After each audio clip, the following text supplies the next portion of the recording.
se vienen compañeros, amigos que forman parte de las mesas de diálogo de Sin Censura.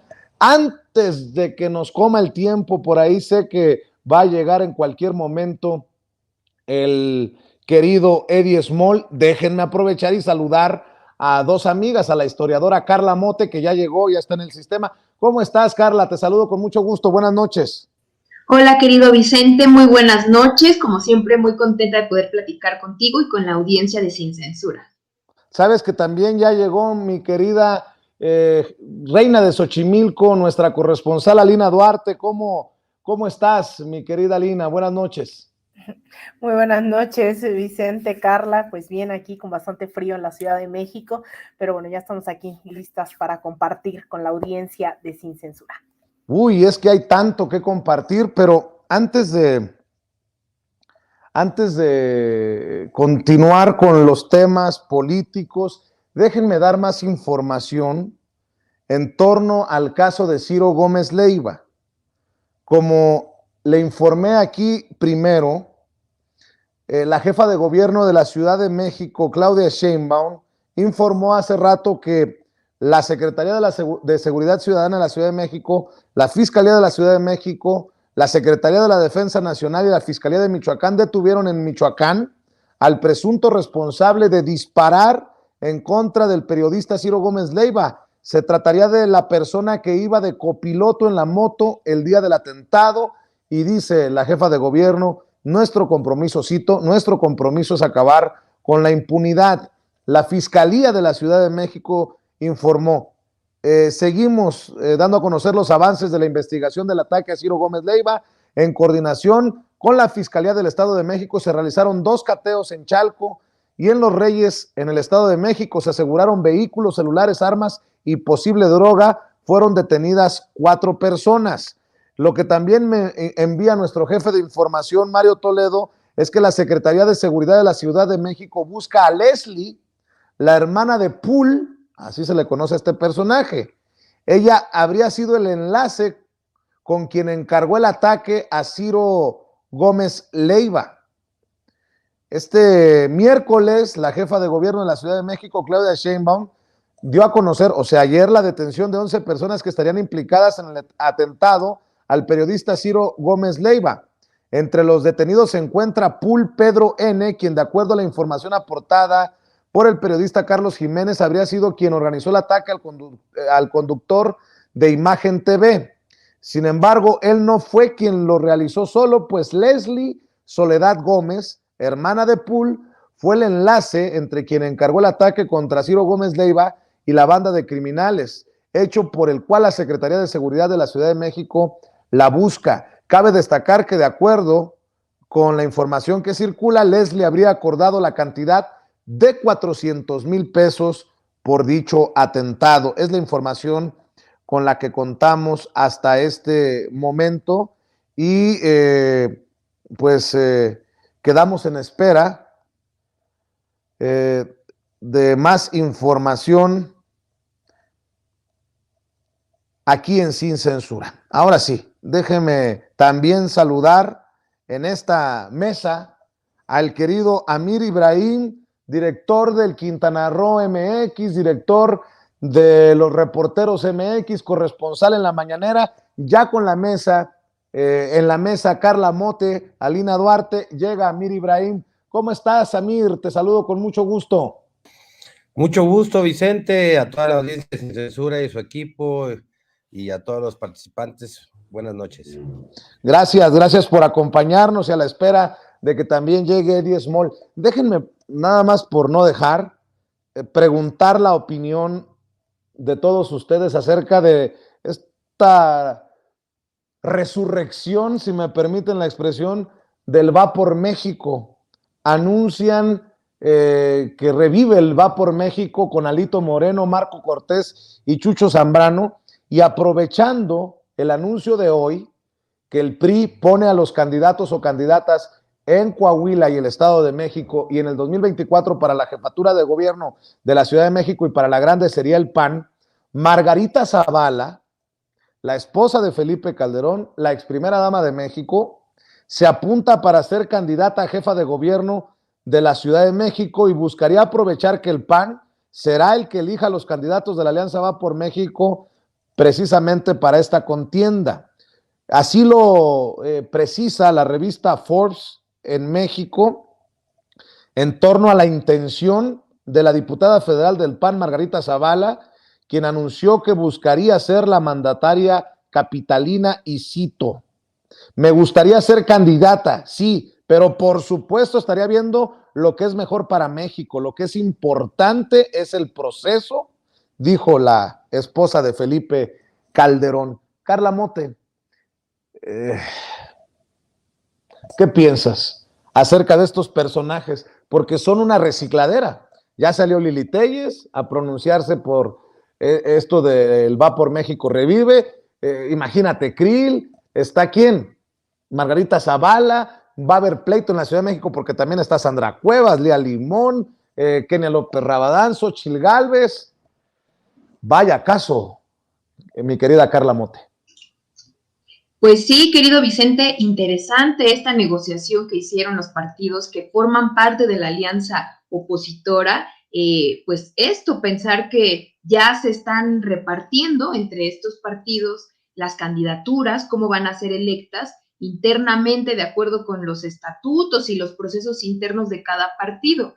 Era natural, me parece, que se quedara el PRI con estos dos estados, Coahuila y el Estado de México, dado que son bastiones priistas, van a disputarse estas elecciones que vienen en este año y por esa parte creo que pues era como natural, ¿no? Que le dieran al PRI estos dos estados y que bueno, el PAN negociara de esa forma que pues van para la grande en el caso de Ciudad de México y pues la presidencia de la República. Ahora bien, las candidaturas, como bien comentas, querido Vicente, pues tenemos ya varias mujeres, lo cual es de llamar la atención, que alzan la mano, ¿no? Respecto a la posibilidad de que sean electas internamente por el PAN para, pues, el caso de la Ciudad de México.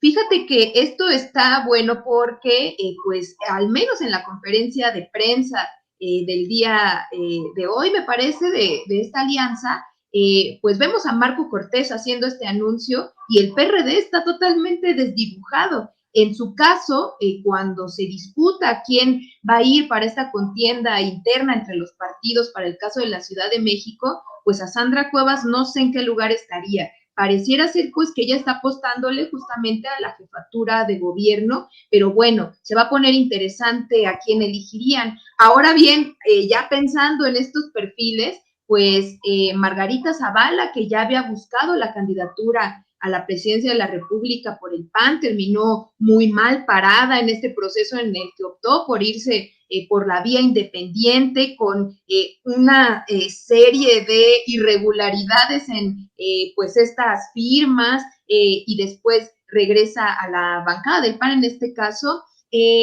Pues yo, sinceramente, de las posibles candidaturas que puede tener la oposición para la Ciudad de México, no sé cuál estaría más fuerte en este momento. Yo a ninguna le veo realmente como más que posibilidades, digamos que una candidatura honesta, comprometida, fuerte, para nada, ¿no? Lo que sí creo es que, bueno, en las elecciones de 2021 lo que observamos pues fue un crecimiento inusitado de la derecha en la Ciudad de México, la derechización de algunas alcaldías, lo cual sí creo que pues nos da justamente a pensar, ¿no? Que la disputa que se viene para gobernar la Ciudad de México va a ser fuerte. Esa creo que es una realidad que tiene que contemplar la izquierda, que tiene que contemplar el movimiento progresista, porque pues en la Ciudad de México ha crecido un sector de oposición, a mí me parece, desde mi punto de vista,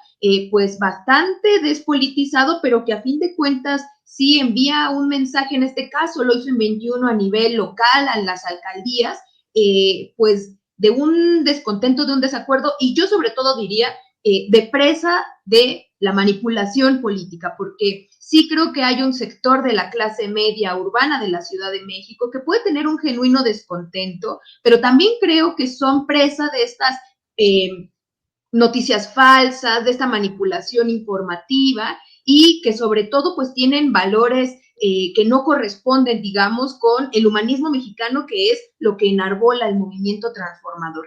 Entonces, se va a poner interesante. Yo, sinceramente, no veo a Margarita Zavala fuerte internamente en su partido, pero pues en su momento iremos viendo cómo se van acomodando estas figuras, en este caso dentro del PAN, y bueno, en esta alianza opositora que pues se le ve muy debilitada, pero el caso de la Ciudad de México va a ser peculiar y en ese caso sí, muy interesante. Claro, Alina, otro tema, el caso de la Ciudad de México, el metro, la jefa de gobierno Claudia Sheinbaum, parece que toma fuerza esta idea del sabotaje ante esta serie de eventos en el metro. Ya hay más de 6,000 elementos de la Guardia Nacional encargados de la vigilancia y la seguridad en el metro. Y menciono esto del sabotaje porque ahora tenemos información que sospecha Luis Ignacio Lula da Silva de complicidad interna en los ataques, en aquel intento de golpe contra el presidente electo democráticamente en Brasil, Luis Ignacio Lula da Silva, que se mostró convencido hoy de que los manifestantes bolsonaristas que invadieron el Palacio de Gobierno el domingo tuvieron ayuda interna y prometió dureza, mano dura en los días por venir. O sea, ¿el amigo lo tendría en casa o cómo va la cosa? ¿O el enemigo? Ah, no, perdón, el enemigo en casa. Mi querida Lina, te dejo para que comentes sobre estos temas, que no sé si tú también le veas alguna relación cuando se habla de sabotaje, pues acá. Mira, yo creo que no hay que minimizar, Vicente, ¿no? La capacidad que tiene, lo hemos dicho en muchas ocasiones, la derecha echa mano de todo lo que tiene al alcance, sean instrumentos jurídicos, mediáticos, ¿no? La infraestructura, aliados dentro, fuera de la estructura gubernamental. Es ingenuo creer que la 4T es algo pues que esté homologado, ¿no? Que piense igual. Hay muchas formas de entender la izquierda, hay derecha dentro de la 4T, es decir, hay varios personajes, ¿no? que tendríamos que estar considerando. En el caso del metro no es sencillo, ¿no? Aventarse cualquier pronunciamiento o aseverar, ¿no? Que se trata al 100% de un sabotaje o 100% un ataque de parte de la derecha o un ataque interno. Yo creo que ahí cabe la cautela, ¿no? Es claro que no hay que despreciar esas posibilidades. No es menor que se haya hablado de la caja negra, ¿no? Que no aparecía dentro del metro, sino en una camioneta. Creo que eso no es menor, es como si hubiese habido un atentado, ¿no? En un avión y de repente la caja negra no se encuentra. O sea, eso es muy, muy grave. Me parece que eso hay que tenerlo bastante presente. En el caso de América Latina, lo que hemos visto, sobre todo yo siempre pongo de ejemplo los últimos ya más de 20 años que ha habido estos llamados gobiernos progresistas. Es claro que ha habido un intento por parte de sectores reaccionarios, que ahora hemos visto la radicalización de estos sectores de derecha dentro de estos gobiernos, que ahora repercuten en gobiernos progresistas, ¿no? Que siguen operando dentro y fuera del gobierno día y noche para tratar de desestabilizar. Incluso, ¿no? Vimos en estos últimos, simplemente en el último año hemos visto el intento de asesinato de Cristina Fernández de Kirchner. No estoy diciendo que sea algo interno, sino hasta dónde pueden llegar estas fuerzas reaccionarias. Hemos visto tan solo el día de ayer estábamos hablando aquí, Vicente, sobre el intento nuevamente de asesinato de Francia Márquez, y digo nuevamente porque las amenazas fueron constantes durante la campaña de Gustavo Petro y Francia Márquez el año pasado, ¿no? En su candidatura a la vicepresidencia. Hace unos años también intentaron asesinar a Nicolás Maduro. Es decir, la derecha no es solamente una forma de concebir al mundo, sino una forma de actuar, y son de las formas más antidemocráticas. Hemos visto de lo que son capaces. Entonces, bueno, en el caso de Claudia Sheinbaum, evidentemente habría que ser también muy ingenuo para creer que las fuerzas de derecha están compitiendo de manera democrática. Hemos visto una campaña pues bastante desmedida y desigual en contra, ¿no? Más allá de quién sea el candidato de cada ciudadano en este país, es claro, ¿no? Que en el caso de Claudia ha sido totalmente desmedido, que el INE, que se ha vuelto ya un brazo descarado de la derecha, ha operado Estado, a diferencia de otros estados, a diferencia del mismo Estado de México, aquí al ladito de la Ciudad de México, no se opera igual cuando son candidatos de esta alianza ahora resurgida de ultratumba. Hay una canción que dice, ese compa ya está muerto, solo que no le han avisado. Bueno, esa alianza ya está muerta, solo que no les han avisado. Toda esa alianza, todos esos personajes dentro y fuera del ámbito electoral, pero sobre todo conservadores, ¿no? Ese es su punto en común, el denominador en común es que hay una lógica conservadora y reaccionaria ideológicamente hablando, pues son capaces de operar a cualquier nivel.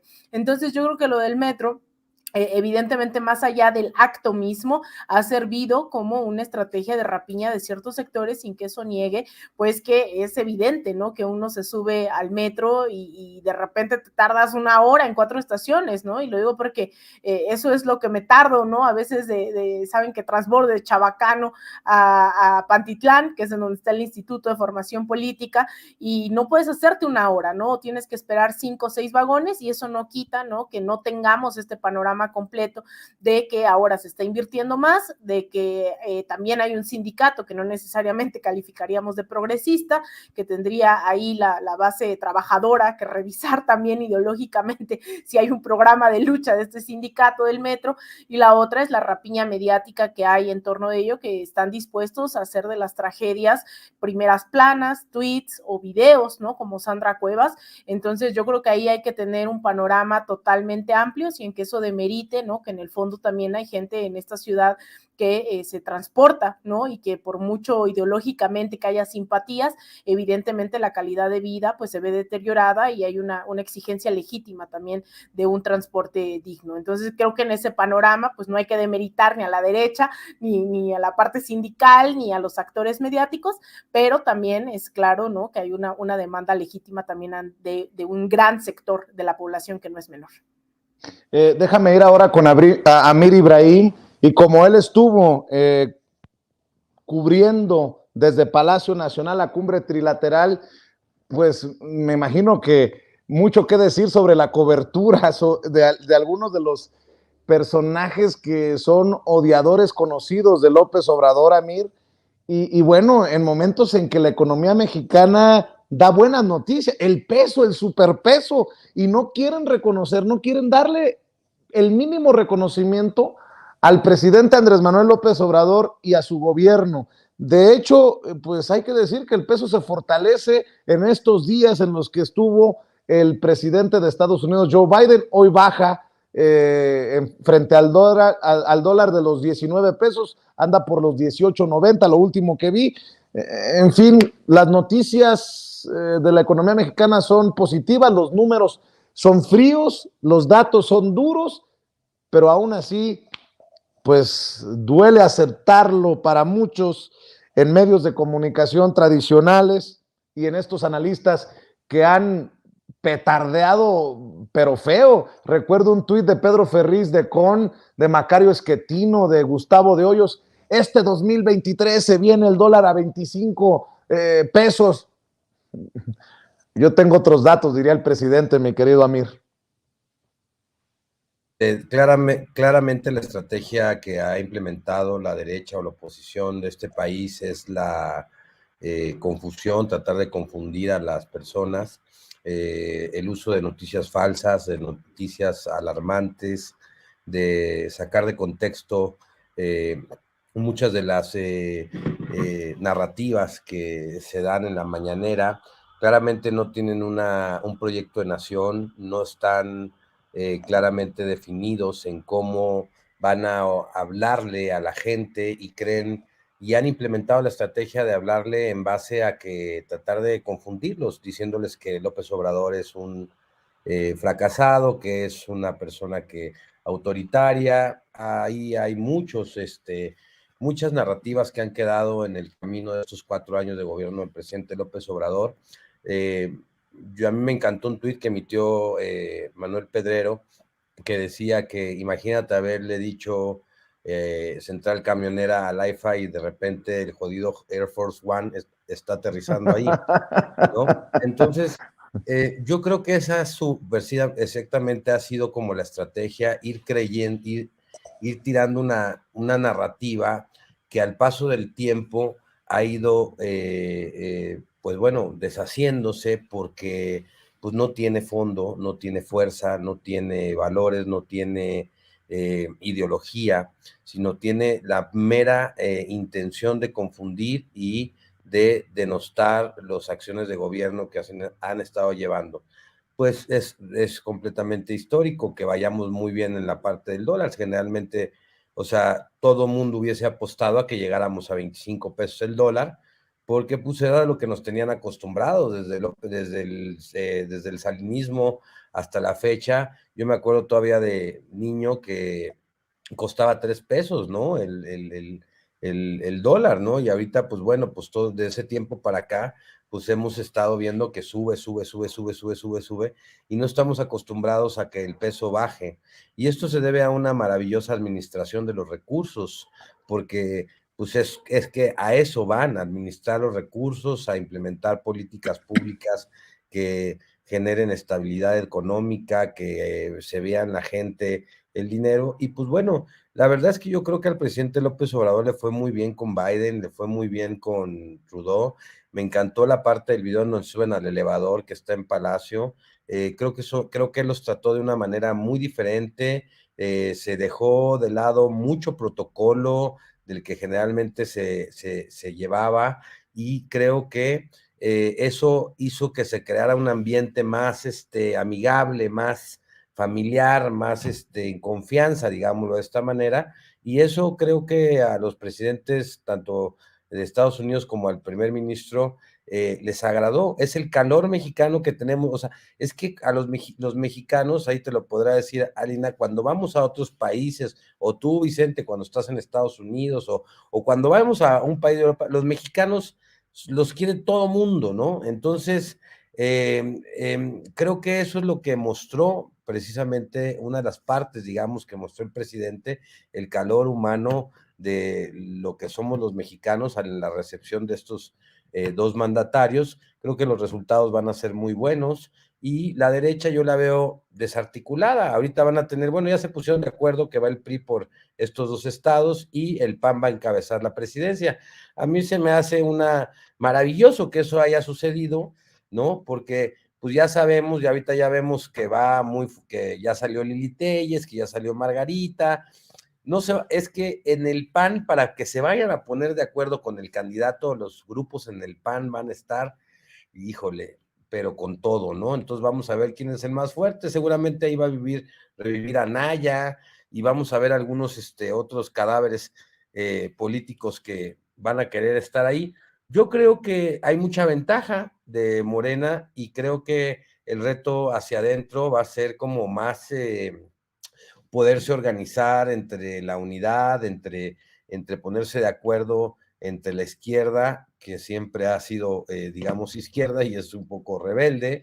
Entonces, digamos que en este momento yo lo que veo es que se aclaran los panoramas, se van poniendo las cosas en orden, las narrativas que nos enseñaron en el 19, en el 17, en el 20, en el 21 y en el 22, poco a poco se han ido derrumbando, se han ido cayendo. El tiempo le ha dado la verdad a López Obrador. ¿Cómo fue?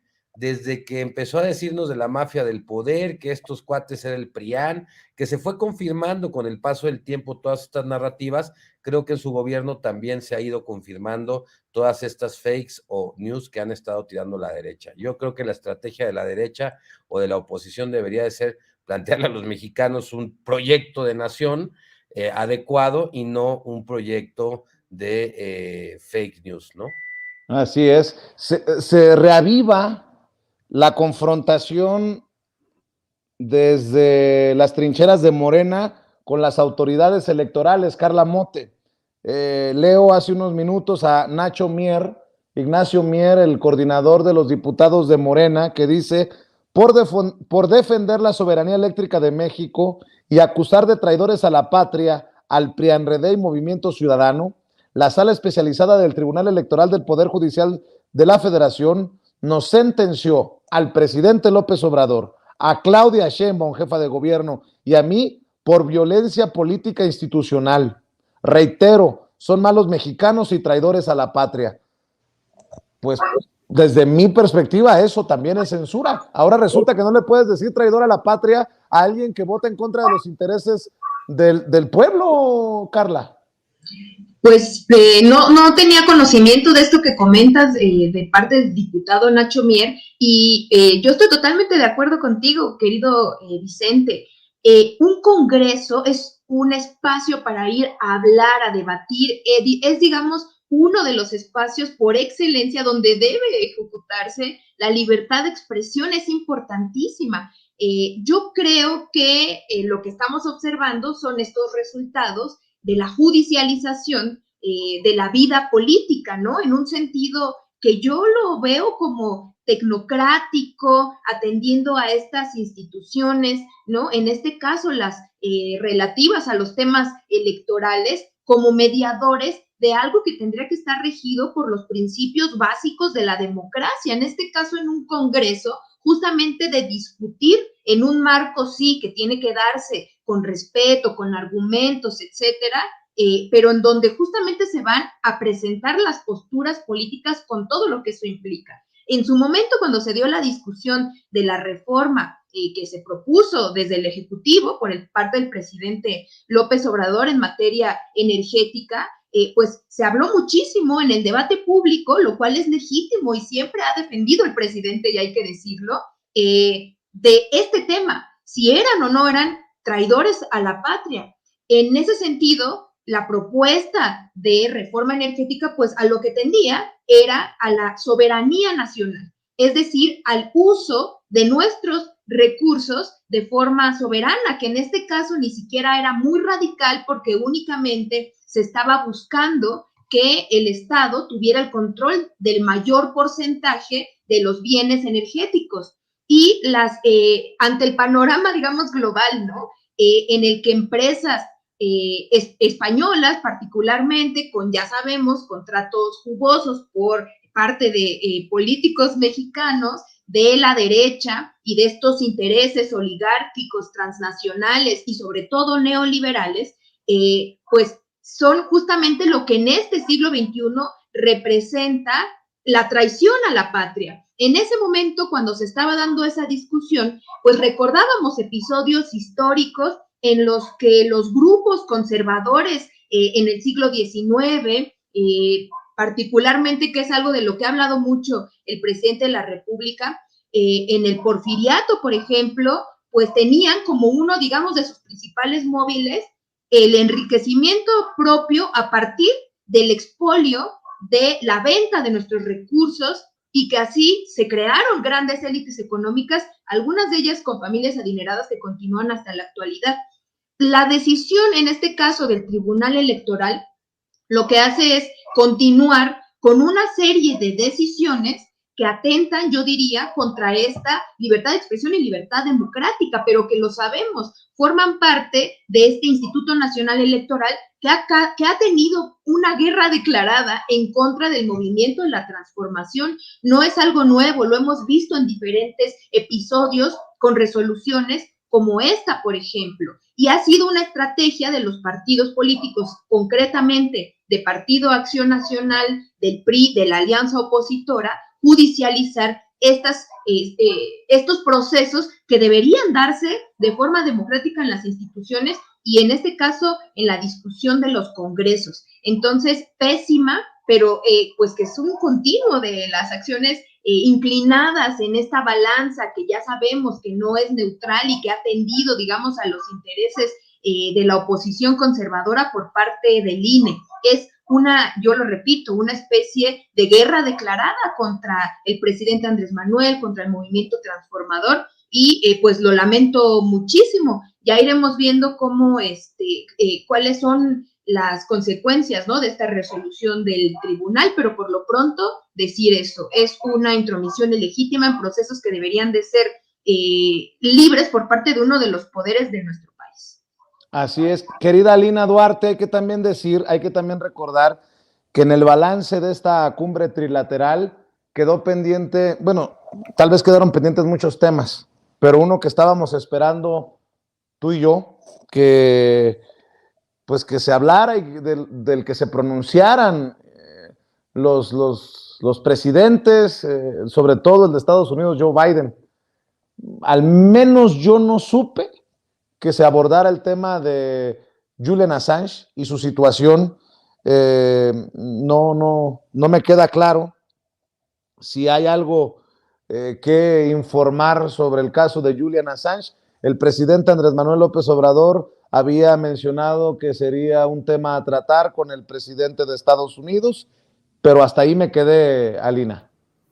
Pues mira, yo creo que ahí sería importante, ¿no? Quienes tenemos la capacidad de ir a preguntar a la mañanera, creo que hay una gran pregunta, ¿no? El saber hasta dónde se pudo haber conversado. Sabemos que el presidente López Obrador ha reivindicado, ¿no?, este tema en varias ocasiones, se ha vuelto también una bandera, ha dicho, ¿no?, que la Estatua de la Libertad no puede quedarse ahí nada más como un símbolo que tiene que tocarse. En algún momento siento que en su discurso, no sé si es muy forzado asegurar que cuando cita a Carlos Pellicer, pues pareciera, ¿no?, que está hablando de la libertad de Julian Assange. Justamente había un interés, les comento, ¿no? Hace unos días hablaba yo justamente con la familia de Julian y ellos les hubiese gustado mucho estar aquí presentes en esta cumbre, tenían presentes esta fecha, ¿no? El que pudieran venir a hacer presión. También agradecieron a la gente que estuvo protestando, ¿no? Tal vez no trascendió dentro de las redes sociales, pero hubo una protesta que se juntó entre migrantes centroamericanos, venezolanos y también en colectivos, el colectivo 24F que protestó ahí por la liberación de Julian Assange en el marco de la cumbre. Eso también ocurrió en estos días, ¿no? Entonces ellos también estaban muy agradecidos por esta muestra de solidaridad que hubo de aquí, de algunos compañeros y compañeras que alzaron ahí la voz. Este es uno de los tantos, ¿no? De los tantos pendientes, el tráfico de armas, el fortalecer, ¿no?, específicamente acciones sobre migración. Ahí se habló ya de la aceptación de migrantes, el rol que juega México. Yo debo decir, ¿no?, que a pesar de que no podemos negar evidentemente la hegemonía estadounidense, es clara que la condición sobre la cual llega México a estas negociaciones, a esta cumbre, es totalmente distinta y hace falta, ¿no? Cuando habla de migración me parecía de verdad irrisorio, ¿no? Como Joe Biden decía, todos somos migrantes y su familia, ¿no?, irlandesa y demás, y yo decía, claro, no se compara, ¿no?, con lo que hace Estados Unidos dentro de nuestra región para justamente expulsar a millones de personas de nuestros países a través de golpes de Estado, de las mal llamadas sanciones económicas. Mucho se habla de Venezuela, ¿no?, y de lo que hacen por Venezuela, pero no lo que hacen contra el pueblo venezolano. Hace unos días también veíamos que este intento de golpe de Estado en Venezuela con Juan Guaidó, pues se desinfló a tal grado de que incluso ya ahorita renunció Carlos Vecchio, que era el que se había nombrado como embajador de Venezuela en Estados Unidos. Ya solo falta que les regresen su embajada que estuvimos ahí cubriendo en ese momento. Yo era corresponsal de Telesur, se las arrebataron de una forma totalmente vil y al final no pudieron proceder con este golpe de Estado. Entonces creo que ahí también las relaciones de Estados Unidos con la región tenemos que tener presente que no necesariamente es en un trato igualitario y que a pesar de que Canadá puso mucho el acento en el tema de la cadena productiva, pues también pocos hablaban, ¿no?, de cómo vienen a acabar con nuestros recursos. Ellos sí protegen su territorio, pero no el nuestro.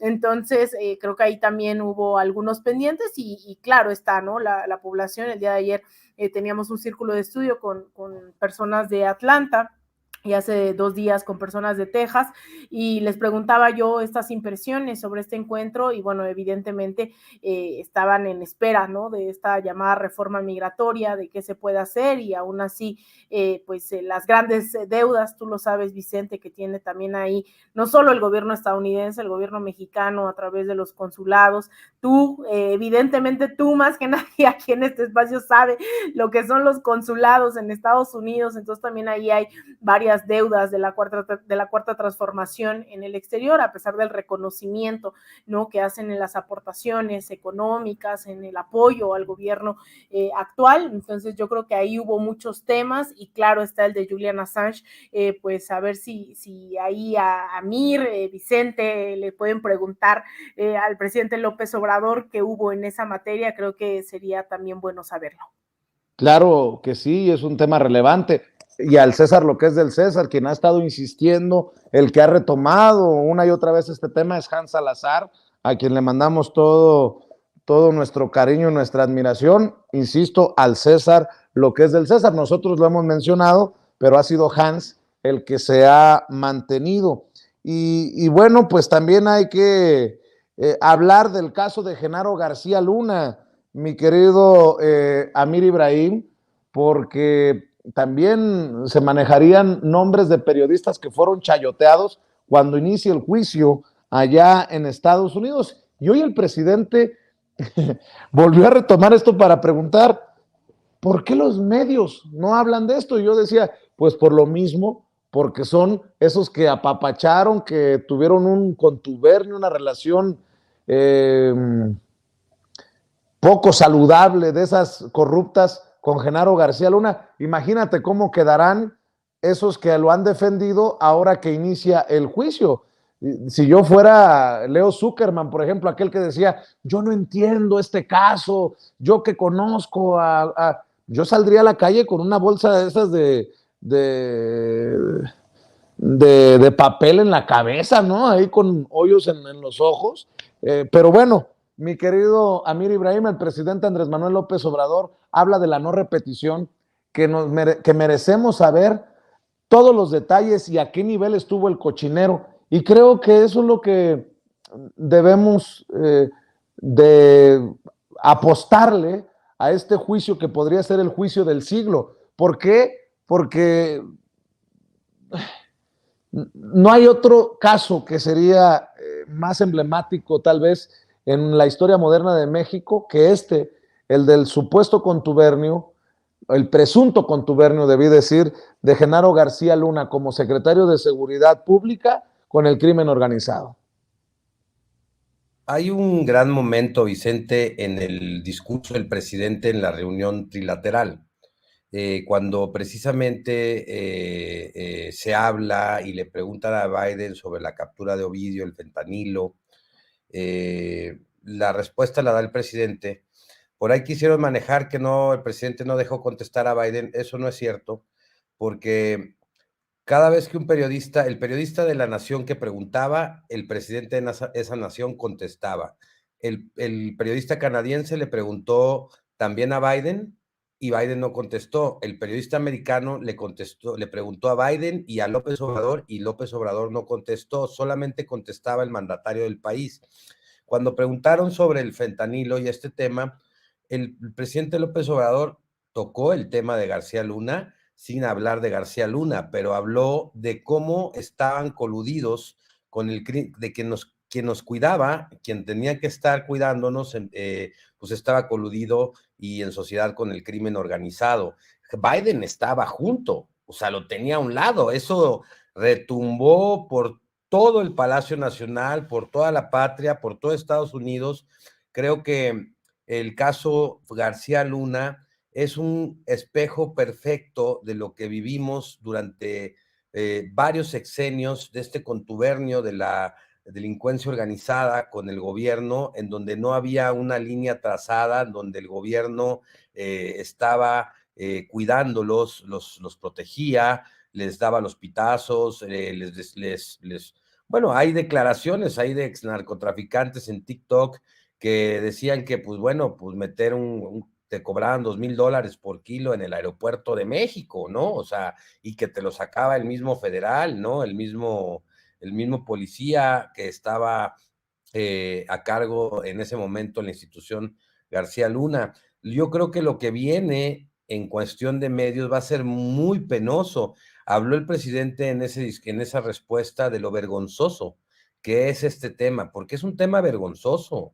O sea, a nosotros los periodistas es un tema vergonzoso para toda nuestra comunidad, que este tipo de cosas, que en ese juicio en donde se está hablando de drogas, en donde se está hablando de colusión de autoridades con drogas, salgan periodistas a la luz ahí en el juicio o nombres de periodistas, es sumamente vergonzoso para nuestra profesión.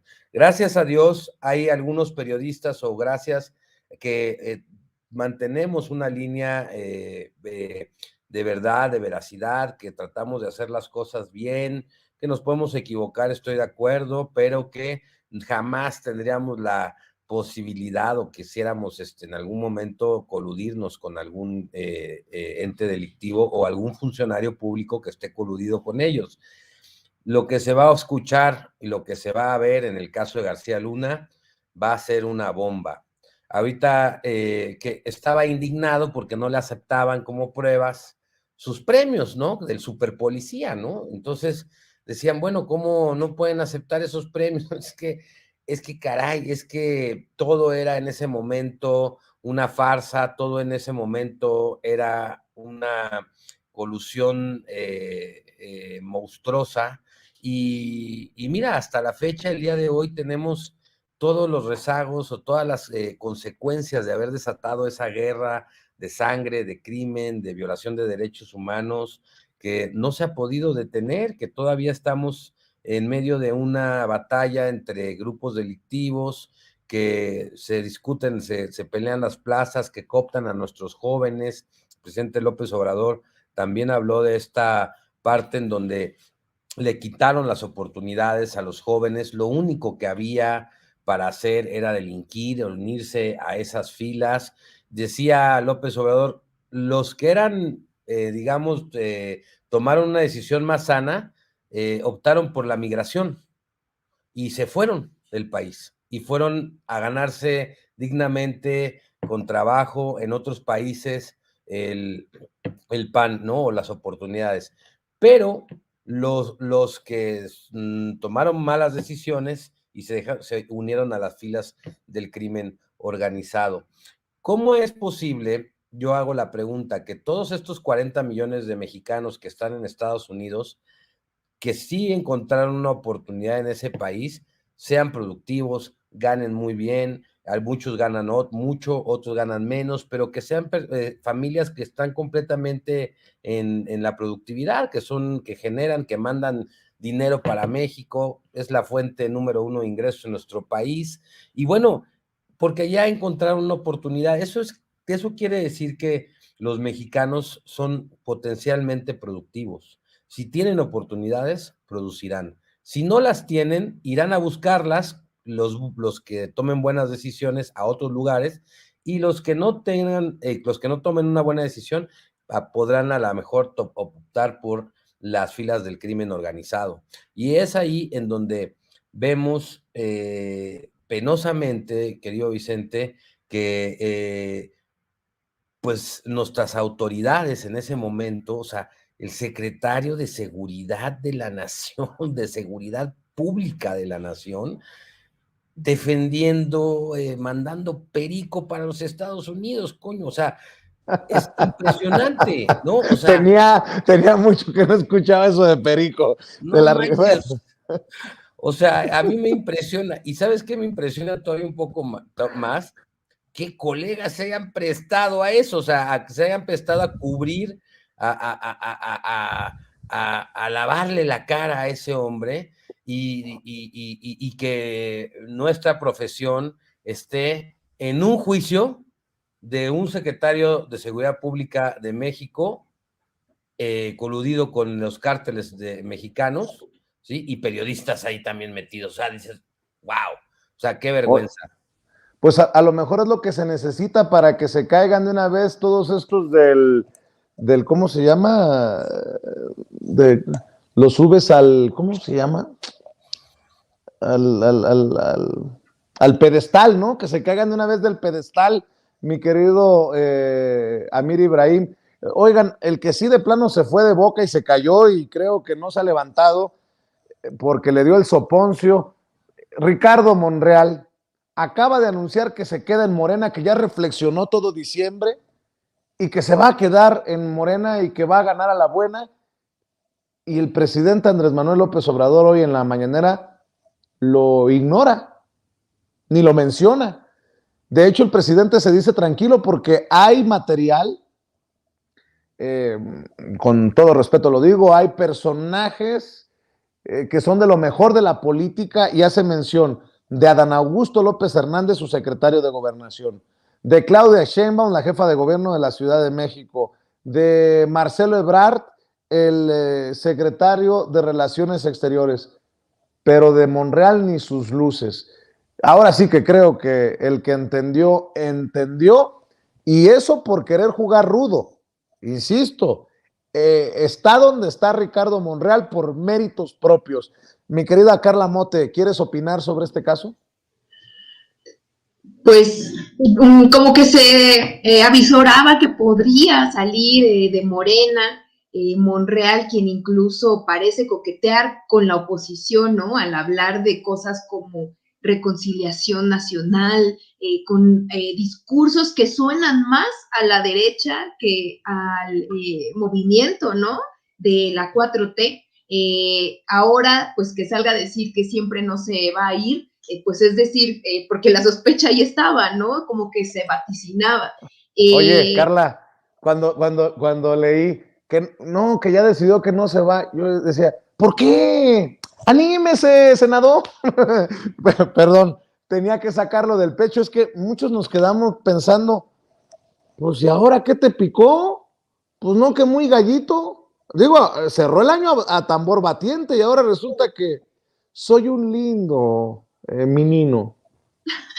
Sí, la verdad, yo también esperaría que, pues, verlo fuera en el sentido de que ahí está como ideológica y políticamente más afín. Esa impresión me da, sobre todo con esta declaración que es muy contundente de haber votado en contra de la propuesta de reforma político-electoral. Yo, con esa votación en contra de Ricardo Monreal, pensé, esta ya es la declaración previa de su salida, ¿no? No se justifica de ningún modo, aunque pues él dijo, ¿no? En diferentes ocasiones que era por una convicción de su especialidad en el derecho y que la anticonstitucionalidad, que eso sonaba totalmente al argumento de la derecha opositora, pues esta declaración ahora de que siempre no se va, pues sí resulta sorprendente. Yo realmente no le veo futuro con su aspiración a la candidatura presidencial, pero al parecer pues va a estar insistiendo. Yo creo que pues es un político que no podemos negar que ha sido hábil en su carrera, pero pues en este momento, que es un momento de definiciones, yo creo que muchas personas lo identificamos como más afín a la derecha opositora. Lo siento, así es. Y pues que quiera seguir en Morena, contender para la encuesta, pues me parece que pues podría ser uno de sus más grandes desaciertos políticos. Yo no sé si tendría más oportunidad, pues yéndose a otro partido o pensándole en alguno de los otros que sabemos se formaron pues con una tendencia de apoyo de su grupo político, como este de Fuerza por México. Desconozco realmente cuál va a ser el futuro político de Ricardo Monreal, pero lo que sí puedo decir de algo que estoy convencida es que no tiene oportunidad de pues salir airoso, ¿no? En la encuesta interna que en su momento realizará Morena para la presidencia de la República. Yo, como tú, querido Vicente, pues también esperaría pues que se vaya. Mi querida Lina Duarte, no olvidemos el caso de Perú.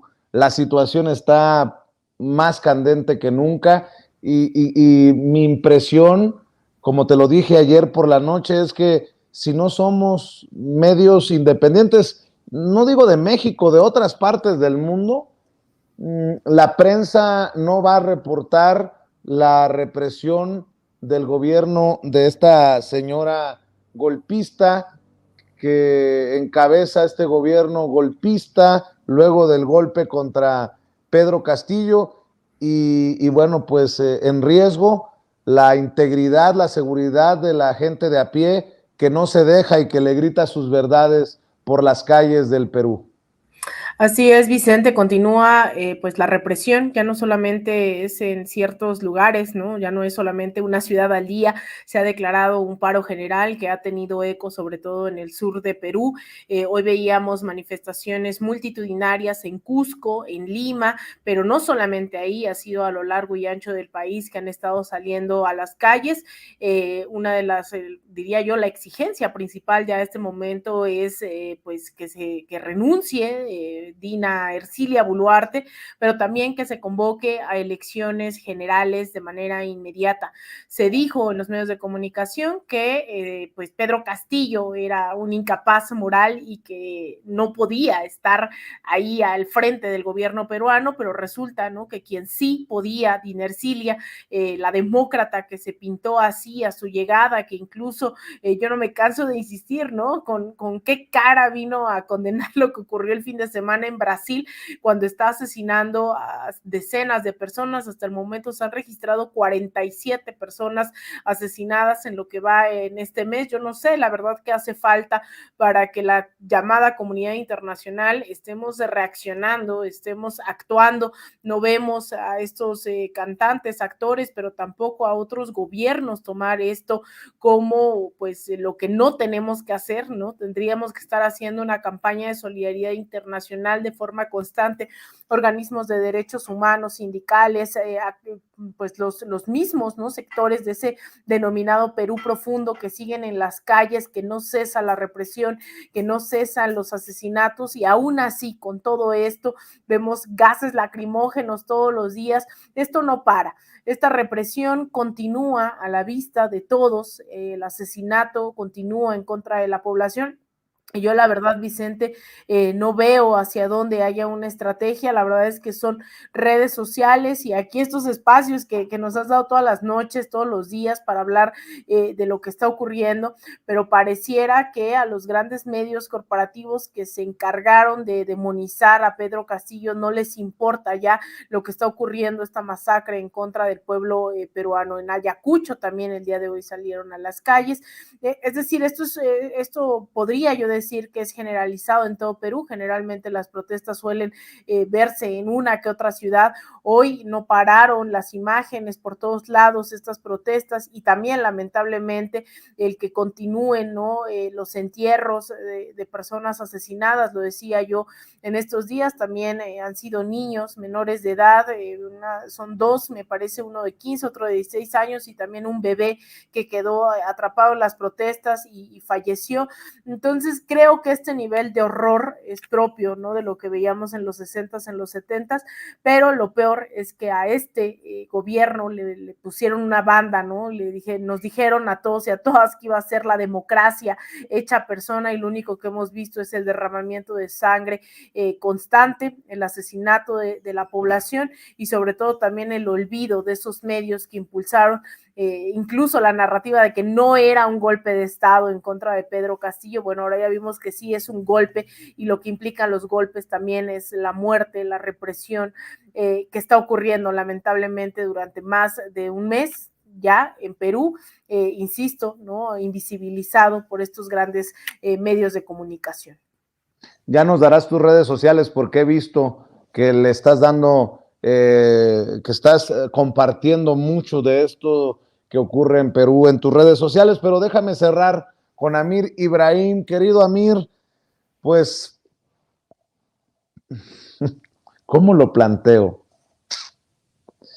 Si pensamos que ya lo habíamos visto todo, ahí les va. Xóchitl Gálvez presenta otra denuncia. Y adivine por qué la presenta. Casi nada más falta que Xóchitl Gálvez denuncie a Joe Biden por haber aterrizado en el AIFA, que denuncie a Justin Trudeau por haberse subido al elevador en Palacio Nacional.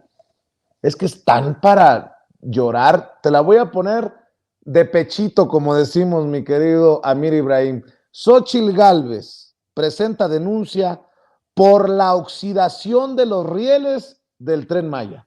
No estoy bromeando. Vea y escuche. Hace unos días, la señorita Vilchis, en la mañanera, en su sección de ¿Quién es quién en las mentiras?, desconoció una información acerca del Tren Maya. Resulta que el órgano interno de control determinó que había una excesiva oxidación en las vías compradas. Asimismo, no coincidían la longitud del tramo y las cantidades que se habían importado. Ella dijo que se mentía. Es por eso que he presentado una denuncia aquí ante el órgano interno de control para que se investigue de manera complementaria, se soliciten los certificados de calidad y trazabilidad de los bienes que se han adquirido. Creo que es muy importante que los mexicanos conozcan la verdad. El Tren Maya tiene un sobrecosto de 180,000 millones de pesos. Basta de impunidad. Oye, Amir, soy yo, creo que Xóchitl Gálvez pasa más tiempo en las denuncias porque alguien tiene que escribirlas que lo que verdaderamente se la pasa en el Senado legislando. A lo mejor soy yo, a lo mejor soy yo. Mi querido Amir, dame tu opinión para cerrar sobre esto.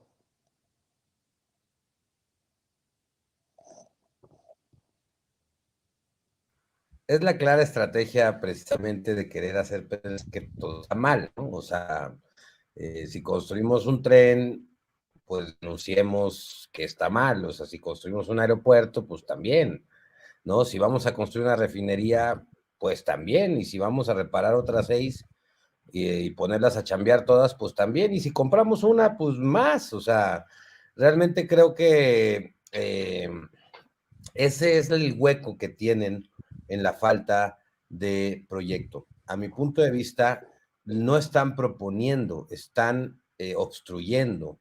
Y creo que es el mayor daño que traen, o sea, que no tienen nada que decir más que, pues bueno, hacer este show mediático. Está bien que se investigue lo que se tenga que investigar, que se diga lo que se tenga que decir, simplemente que también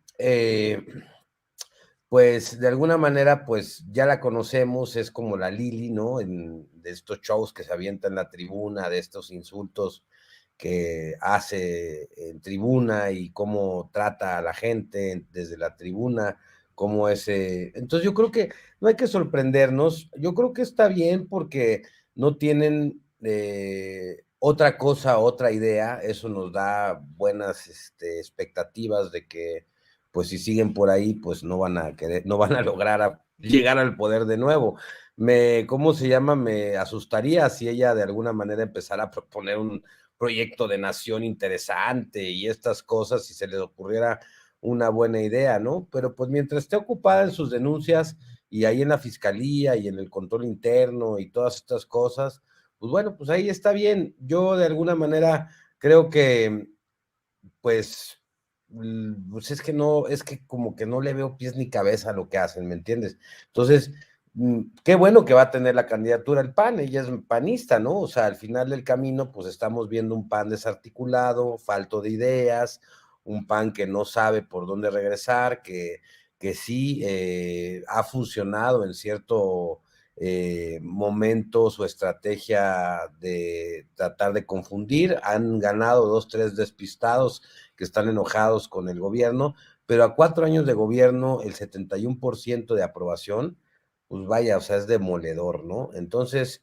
pues bueno, pues cuando se haga el Tren Maya y ya esté circulando y que fluya todo bien, como fluyó en el AIFA, como ha fluido en todas estas, pues se les va a caer esa narrativa también, porque la idea de ellos es crear una duda. Ay, ¿sí estará mal esto? Está denunciando, ¿no? Y entonces la gente despistada como que se confunde, ¿no?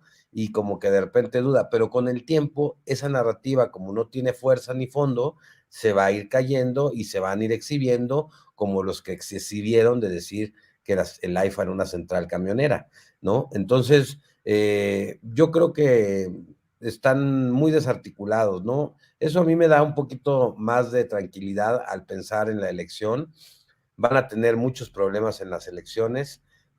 Habrá estados donde pues puedan darles pues, sus votos o más votos, pero yo creo que la mayoría de los mexicanos pues sí queremos una continuidad de lo que está pasando, sí queremos más obras, sí queremos que se transparenten las cosas, que hay errores, claro que los hay, Vicente, tampoco es, ahorita Alina hablaba de una deuda en las embajadas, ¿no? En los consulados de los Estados Unidos, que no se ha podido arreglar del todo.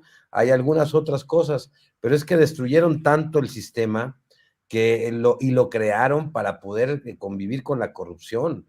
Y entonces, pues ha sido muy difícil levantar este país.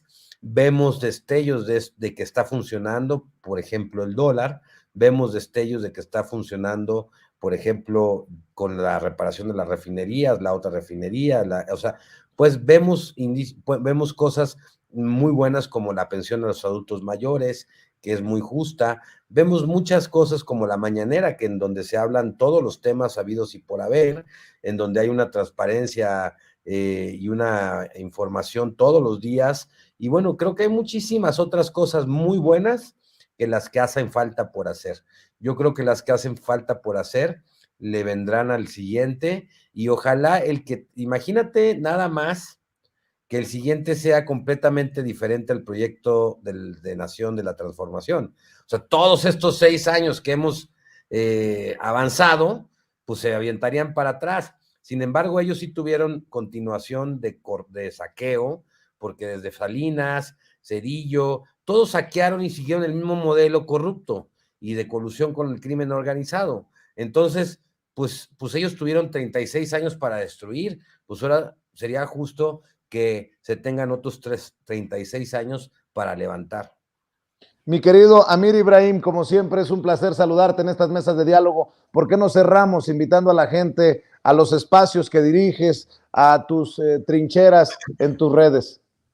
Pues bueno, invitarlos a mi Twitter, Amir Ibrahim QRO, aquí está abajo el portal de las noticias quintanarroenses, pues bueno, el Quintana Roo MX, los reporteros MX, para que nos vayan a regalar su like en la página de Facebook y en el Twitter. Y bueno, como servicio, pues servimos desde la Organización de Periodistas Desplazados de México.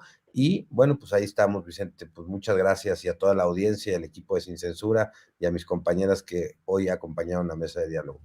Saludos a todos en el Quintana Roo MX, en los reporteros MX. Gracias, Amir Ibrahim. Mi querida Lina Duarte, lo adelanté. Hay que compartir tus redes sociales con la audiencia de Sin Censura, porque ahí tienes mucha información sobre lo que está ocurriendo por allá en Perú.